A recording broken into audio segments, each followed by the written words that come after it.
Right, so today we're packing a custom order. This is a resin M, custom made for one of our customers, along with a custom polymer clay minion charm.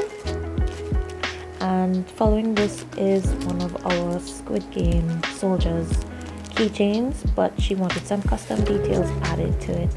So yeah, along with that we'll just be adding in a few extra items like a pair of earrings and a necklace. And then here I am adding our brochure, some of our information and the type of products we do. After that I will be adding in a thank you card with our handwritten note at the back, and then closing up this package, but it didn't fit, so I had to take it out and seal it and then place the thank you card on top.